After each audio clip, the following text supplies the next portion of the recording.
설명을 낭독하고 질의응답을 받는 형식으로 진행을 하겠습니다. 괜찮으시겠죠? 네. 예. 10시부터 하게 되어 있는데 제가 좀 진행하기 전에 제 지역에 사실 의원님들 이렇게 각자 일 있으면 안 오셔도 된다고 했는데 또 이제 시간을 이렇게 내주셔서 와주셨습니다. 여기 이제 부안군 의회 의장님이시고 또 부안군 의회 의원님들입니다. 부회장님이시고 이렇게 설명을 드리고요. 김재 씨는 지금 의회 간담회가 있어서 오지 말라고 그랬습니다. 그래서 일 있으면 오지 말라고 그래요. 나인건 의원님, 김정기 의원님, 김승기 의원님, 김동구 의원님인데 김동구 의원님은 제가 군산의 대하면 회원님이 제 지역구에서 오늘 참여하시겠다고 말씀해 주셔서 이렇게 와주셨습니다. 아무튼 함께 해주셔서 감사하다는 말씀 드리면서 출마 선언문 낭독을 먼저 진행하겠습니다. 사랑하고 존경하는 특별자치도민 여러분, 그리고 민주당 당원 동지 여러분, 인사드리겠습니다. 당원과 함께하는 신뢰의 정치, 군산시 김제시 부안군 국회의원 이원택입니다. 경제와 민생 파탄, 국민 무시, 검찰 독재 윤석열 정권을 심판하고 26년 지방선거 승리와 27년 민주당으로의 정권 교체, 그리고 전북 특별자치도의 대도약을 위해 더불어민주당 특별자치도당 위원장에 출마합니다. 당원 주권 중심의 대중적 전북 특별자치도당을 만들겠습니다. 민주당이 주인은 당원입니다. 당원의 목소리가 정당 정책에 반영되고 국정과 도정에 반영되어 실질적인 정책으로 실현될 수 있도록 하겠습니다. 당원의 의견을 수렴하고 정당 운영에 참여할 수 있는 시스템을 만들겠습니다. 이를 위해 도당의 체계와 운영을 혁신하여 당원 중심의 대중정당으로 거듭나겠습니다. 도당의 문턱을 낮춰 365일 열려있는 전북특별자치도당을 만들겠습니다. 전북 발전의 비전과 전략을 제시하고 현장 중심의 유능한 정책 정당을 만들겠습니다. 전북특별자치도당이 중심이 되어 전북특별자치도의 도정을 견인해내고 시급한 현안 해결과 국가예산 확보의 중심축이 되도록 하겠습니다. 14개 시군에서 제기되는 다양한 민원을 함께 해결하고 도민 불편 해소와 긴급, 재난, 재해 등 민생 현안에 적극적으로 대응하는 체계를 갖추겠습니다. 나아가 도당의 정책 역량을 강화하여 이슈와 정책을 리딩하고 전북 특별자치도의 비전과 전략을 제시하겠습니다. 이를 위해 도민과의 간담회를 활성화하고 전라북도 및 14개 시군과의 실무형 당정협의를 통해 현안 과제를 효과적으로 해결해 가겠습니다. 윤석열 정권 심판, 민주당으로의 정권 교체를 반드시 이뤄내겠습니다. 윤석열 대통령 취임 이후 경제와 민생이 무너지고 있습니다. 대한민국의 무역지수는 세계 200위로 경제 성장률은 1%대로 폭락했습니다. 대기업과 초부자 감세로 인해 사상 최대의 세수 펑크를 예고하고 있습니다. 윤석열 대통령은 국회를 통과한 민생법안과 최상권 특검법 등을 총 14회나 거부권을 행사했습니다. 87년 민주화 이후 가장 많은 거부권 행사로 입법부를 무력화시키고 있습니다. 검찰을 앞세워 야당 대표 압수수색을 376회나 하면서 죄인 취급합니다. 헌법과 법률에 규정된 국가 시스템이 붕괴되고 있습니다. 무너진 대한민국을 반드시 다시 세우겠습니다. 다음으로는 윤석열 정부의 전북 골대에 맞서 싸우겠습니다. 새만금 잼버리 파행의 책임이 윤석열 정부에 있음을 밝혔고 삭감된 새만금 예산을 복원시켰습니다. 전북 국회의원 의석수 10석을 사수하는 등 전북 특별자치도민의 자존심을 지키기 위해 그 누구보다도 앞장서 싸워왔습니다. 쌀값 한우값 폭락에 맞서 양곡관리법, 농안법, 한우법을 대표 발의했고 대통령의 양곡관리법 거부권에 맞서 삭발까지 감행하면서 싸웠습니다. 윤석열 정부의 전북 홀대에 맞서 싸우고 전북의 자존심을 지키는 일에 주저하지 않겠습니다. 다음으로는 전북 대도약을 이끌겠습니다. 새만금 인프라 적기 구축을 통해 전북의 새로운 미래를 만들어 나가겠습니다.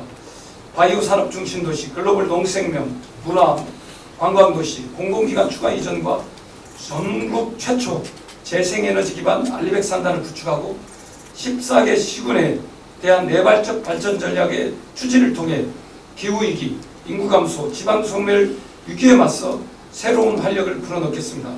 전북의 무한한 잠재력을 일깨우고 전북 대도약의 시대를 열어가겠습니다. 국민의 평가는 어제의 성과가 아니라 오늘의 문제와 내일의 과제에 맞춰져 있습니다. 당원 동지 여러분들과 전북특별자치도면 곁에서 생사고락을 같이 하며 전북의 비전과 희망을 현실로 바꿔내겠습니다. 감사합니다. 24년 7월 15일 더불어민주당 전북특별자치도당 위원장 후보자 이원택. 예, 감사합니다. 회견문을 이렇게 좀 낭독하고요. 제가 좀 목이 좀 안 좋아져가지고 안 좋아진 지 몇 달이 됐습니다. 목이 조금 약간 쉰 데다가 갈라져서 좀 참고해 주셨으면 좋겠다는 말씀 좀 드립니다. 예, 응답을 받겠습니다. 예. 따로 또 출마하시려는 분은 예, 엊그저께 아마 도당의 입후보를 마감 지었고요. 거기서 단독 후보로 확인이 됐습니다. 제가 이제 단독 후보임에도 불구하고 그래도 제가 이제 우리 당원들과 함께 하겠다, 또 전북 도민의 정당을 거듭나겠다라는 말씀을 지난번 간담회 때 드려왔기 때문에 제가 도당위원장 후보로서의 역할과 사명은 절차에 따라서 다 해야겠다 싶어서 이렇게 오늘 회견을 하게 되어 있다는 말씀을 드리고요. 이번 주 국회 업무가 끝나고 나면 14개 시군도 이제 돌면서 시장 군수님들, 우리 의장님들 만나 뵙고 의견도 듣고 경청도 할 예정이라고 말씀드렸습니다. 약간 외적인 부분도 이려고 하는데 이성윤 의원이 하나겠잖아요. 근데 전북 출신 의원들 중에서 최고위원회 따로 도전을 안 하시는 이유가 따로 있나요? 몰라서 그래요. 전북 출신 의원 중에요. 그러니까 이 전북 지금 10명의 국회의원들이 있어요. 그래서 민주당 출신 의원들 중에 왜 최고위원회 한 분도 이성윤 같은 경우는 초선이신데 그다음 현역인들이 누가 수석됐잖아. 일단은 제가 아는 범위 내에서 우리 전북 출신 의원들이 모여서 최고위원 출마 여부를 논의한 적은 없고요. 아마 이제 각자가 최고위원 출마에 대한 판단이 있을 걸로 보여지고 이성윤 국회의원이 출마를 이제 본인이 결정을 하셨고 또 의원님들께 협조를 구한 걸로 알고 있습니다. 저도 그 협조를 구하는 그 요청을 받았고요.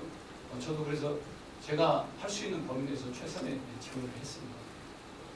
그 중량감 있는 분들이 출마를 하셨으면 조금 더 좋지 않았을까? 이런 생각이 있어서. 이제 아마 이제 중량감 의원님 있는 의원님들의 전략적 판단이 있을 수 있을 것 같습니다. 그러니까 지금 이제 당 지도부가 전반기와 후반기가 있을 수 있을 것 같은데 이제 전략적 판단이 전반기 쪽이냐 후반기 쪽이냐를 놓고 판단 여부를 했을 걸로 보여집니다. 아마 이제 대선 국면에서 지도부로서의 역할을 하겠다 이런 판단이 있었으면 후반기 쪽을 고려하지 않았을까 이런 생각을 해봅니다. 이건 제 개인적인 그러니까 그 말씀 관련한 내용인데요. 이번에 보면 당원의 분포를 보면 우리 전라북도 당원 비중이 높은데 유일하게 이성윤 의원, 현역 의원 딱 한 명만 컷오프가 됐습니다. 그걸 두고 보이지 않는 우리 전북 정치권의 그 알력이랄까 갈등 이런 게 작용하지 않았나 이런 분석도 있습니다. 그건 제가 볼 때는 전혀 사실이 아닌 걸로 보입니다. 우리 전북 출신이 이제 현역 의원께서 출마한다는 의견을 표력했기 때문에 아마 우리 전북 출신 의원님들 다 힘을 모았을 거라고 저는 100% 생각합니다. 저 자신도 이성윤 의원하고 특별하게 사적인 인간관계가 있지는 않습니다. 그러나 요청을 받았고 저도 저희 지역위원회 차원에서 응원하는 그런 입장에 서 있었다는 것입니다. 그러니까 10분이 그렇게 싹 똘똘 뭉쳐서 밀어주셨는데도 현역 의원 유일하게 컷오프 됐다는 게 좀 이해가 안 가거든요. 사실은.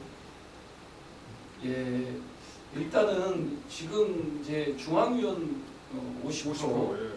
또 권리당은 50%인데 이 제도가 조금은 예를 든다면 중앙위원 인원은 한정돼 있거든요. 그러니까 당원과 중앙위원의 등가성이 뭐 1대 3,000명이다. 중앙위원 1명이 당원 3,000명이다. 이런 것도 있고 최소 중앙위원 1명이 1,500명이다. 그래서 아마 등가성이 권리당원의 투표율에 따라서 달라질 텐데 아마 최소 1,500에서 3,000명 사이가 되지 않을까 이렇게 예측을 했습니다. 그래서 이제 선출 방법이 결정되고 난 이후에 저도 이제 알게 돼서 분석한 케이스입니다. 그래서 권리당원 투표가 50%, 중앙위원 50%인데 이번에는 중앙위원들의 역할이 좀 컸다 이렇게 보여집니다.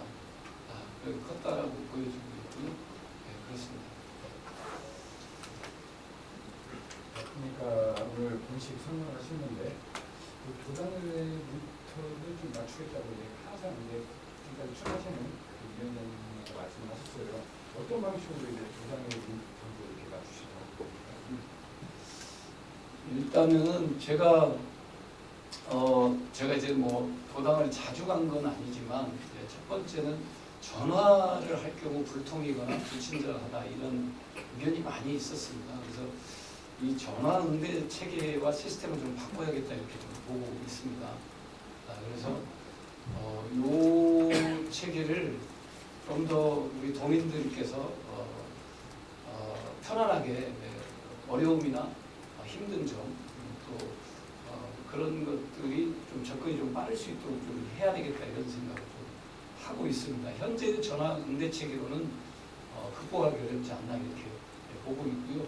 이제 당비를 종합해서 도당의 재정 상황을 종합해서 좀 판단하려고 하고 있다는 말씀을 드리겠고요. 두 번째가 이제 우리 도당의 사무 공간 구조입니다. 사무 공간 구조가 이미 계약돼 있기 때문에 제한적인데 이 사무 공간 구조를 좀 당원들이 충분히 와서 회의도 하고 또 이렇게 얘기도 할 수 있는 그런 공간 구조를 좀 확보를 해야 하는 게 아니냐 이렇게 지금 보고 있습니다. 그래서 우리 당원들이 도당에 대한 접근성을 조금 확대해 주는 게 하나 필요하다는 그 오프라인 공간 구조 문제가 하나 있고요. 그 다음에 이제 전화 응대 체제에 대한 변화가 좀 필요한 게 아니냐 이렇게 보고 있고요. 그 다음에 이제 온라인을 통한 도당의 접근성을 책임 있게 좀 확대해 줘야겠다 이렇게 보고 있습니다. 온라인에 온 것은 이렇게 왔다가 사그라지는 게 아니라 정확하게 접수되고 피드백이 되는 구조를 좀 만들어야겠다 이렇게 생각을 좀 하고 있습니다.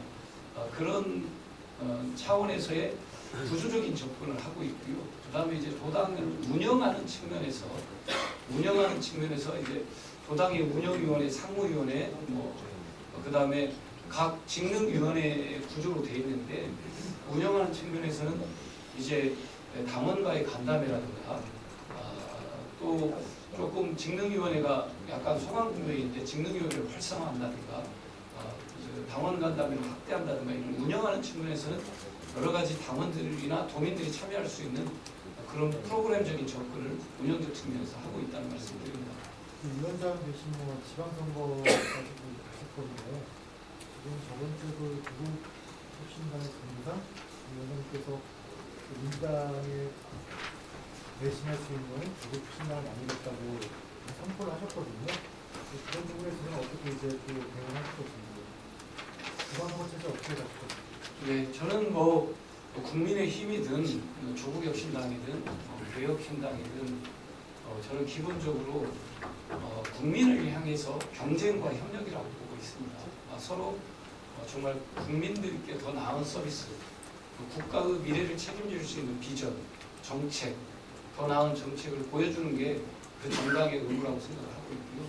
또 그런 상황이 왔을 때 그 현장에서 국민들과 함께 생사불화를 같이 하는 게 그 정당의 어떤 생존의 경쟁력이다 이렇게 보고 있습니다. 그래서 저는 같이 합리적이고 치열한 경쟁을 하되 또 이제 결과가 나오면 승복하고 각자 성찰하면서 새로운 또 진화와 발전을 모색해야 된다고 보고 있고요. 조국혁신당과의 관계도 충분히 경쟁을 하고 또 협력할 사람이 협력하려고 하고 있다는 말씀 드리겠고, 제가 아까 말씀드렸지만 우리 전라북도 도당을 당원 중심의 대중정당 또 도민의 정당으로 좀 거듭날 수 있도록 제 가치와 철학이 녹여낼 수 있도록 도당을 좀 변화시켜 가겠다 이런 말씀을 드립니다. 그 과정에서 조국식 혁신당과의 경쟁이 되지 않을까 싶습니다. 당원 말씀하셨는데 당원들이 문화재 말씀하시는 거 그래서 보면 그 직원들을 수당도 해보지 않나요? 우리 당의 당직자는 제가 알기로는 저도 이제 업무보고를 뭐 받거나 그러진 않기 때문에 제가 아는 범위 내에서는 중앙당에서 임명한 당직자가 있고 또 이제 계약직 형태로 도당에서 임명한 당직자가 있는 걸로 알고 있습니다. 근데 이번에 제가 중앙당 지침으로 들은 것은 광역시도당의 중앙당에서 임명한 당직자들과 중앙당 당직자들 순환보직을 하는 걸로 알고 있습니다. 이번 민주당에서 최초로 시행하는 걸로 알고 있고요. 그래서 아마 광역시도당에서 오랫동안 중앙당에서 임명한 당직자들이 중앙당으로 올라오고 또 중앙당에서 오래 있었던 당직자들이 광역시도당으로 내려가는 조치가 인사가 있을 걸로 저는 알고 있습니다. 아마 그게 제가 볼 때 이제 전국 당원대 전에 전이든 직후든 있지 않을까 싶습니다. 제가 볼 때. 그 말씀은 중앙당에서 임명한 그 당직자 외에 우리 그냥 이런 이렇게 비정규직 그 당직자들 있잖아요. 비정규직 계약직 당직자들도 순환 근무가 가능한 겁니까? 아닙니다. 지금 도당에서 임명한 계약직 당직자는 도당에서 근무할 수밖에 없습니다. 중앙당 업무는 일반적인 업무도 있지만 또 보안과 관련된 업무들이 있기 때문에 중앙당에서 임명된 당직자의 하나입니다. 그래서 광역시도당에 있는 아마 우리 전라북도당에서는 3명인가 4명인가가 중앙당에서 임명한 당직자로 알고 있고요. 2명인가가 도당 차원에서 계약직으로 임명한 걸로 알고 있습니다. 보통 그렇게 하는 걸로 알고 있는데 이건 제가 정확한 보고를 받지 못해서 대충 그렇게 제가 알고 있는 범위 내에서 말씀드립니다. 그래서 도당에서 임명한 당직자들은 도당에서 근무가 우선이고요. 중앙당에서 임명한 당직자들은 순환 보직이 아마 이번 전국 당원대회 직전이나 직후에 개편되지 않을까 이렇게 저는 추론합니다. 지금 중앙당에서